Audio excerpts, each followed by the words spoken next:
जयपुर की सड़कों पर शुक्रवार को सिर्फ एक पैदल मार्च नहीं निकला, बल्कि एक आंदोलन था, एक सियासी संदेश था और कई लोगों के लिए ये राजस्थान की राजनीति में एक नई कहानी की शुरुआत भी मानी जा रही है। राजस्थान की राजधानी जयपुर में NSUI की ओर से आयोजित अरावली बचाओ भविष्य बचाओ अभियान के तहत जालूपुरा में गवर्नमेंट हॉस्टल चौराहे तक एक बड़ा पैदल मार्च निकाला गया।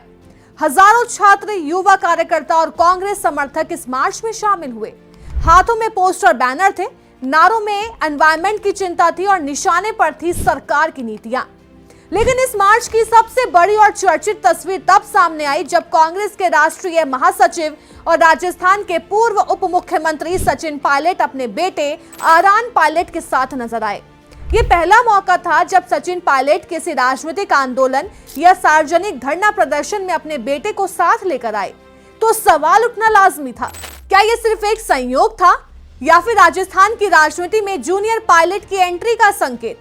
सफेद शर्ट और नीले ट्राउजर में बेहद सादगी भरे अंदाज में आरान पायलट पूरे मार्च के दौरान अपने पिता के साथ चलते नजर आए।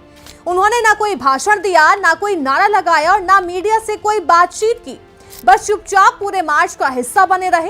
राजनीतिक गलियारों में तुरंत चर्चाएं शुरू हो गईं, क्योंकि अब तक सचिन पायलट के दोनों बेटे यानी आरान और विहान सार्वजनिक राजनीतिक मंचों से दूर ही रहे हैं।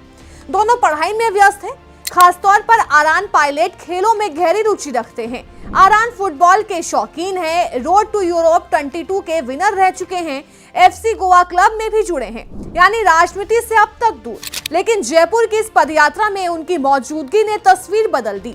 मार्च के दौरान कांग्रेस कार्यकर्ताओं और समर्थकों में आरान के साथ फोटो खिंचवाने की होड़ मच गई। सेल्फी ली गई तस्वीरें सोशल मीडिया पर वायरल हो गईं और देखते ही देखते आरान पायलट सियासी चर्चा का हिस्सा बन गए। राजनीतिक विश्लेषकों का मानना है कि राजेश पायलट से लेकर सचिन पायलट तक पायलट परिवार की राजस्थान की राजनीति में गहरी जड़ें रही हैं। ऐसे में आरान पायलट का पहली बार किसी बड़े आंदोलन में सार्वजनिक रूप से नजर आना महज इत्तेफाक नहीं माना जा रहा। लेकिन राजनीति में कई बार मौन भी एक संदेश होता है।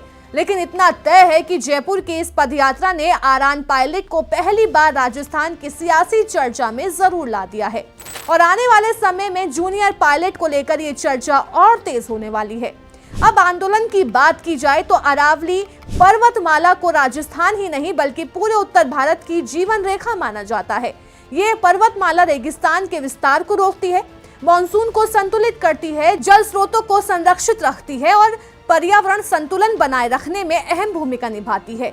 लेकिन बीते सालों में अरावली क्षेत्र में अवैध खनन, जंगलों की कटाई तेजी से बढ़ी है। इसी के विरोध में NSUI ने यह बड़ा आंदोलन खड़ा किया। मार्च के दौरान कलेक्ट्रेट परिसर में कार्यकर्ताओं को संबोधित करते हुए सचिन पायलट ने राज्य सरकार पर सीधा और तीखा हमला बोला। उन्होंने कहा, हजारों साल पुरानी अरावली पर्वतमाला को बचाने की बजाय सरकार की नीतियां इसे खत्म करने पर आमादा हैं। अदालतों के आदेश हैं, कागजों में दावे हैं, लेकिन जमीन पर अवैध खनन आज भी जारी है। आखिर ये सब किसके संरक्षण में हो रहा है? पायलट ने आरोप लगाया कि सरकार केवल बयानबाजी और फाइलों के जरिए अपनी जिम्मेदारी से बच रही है, जबकि हकीकत में अरावली को बचाने के लिए ठोस कदम नदारद हैं।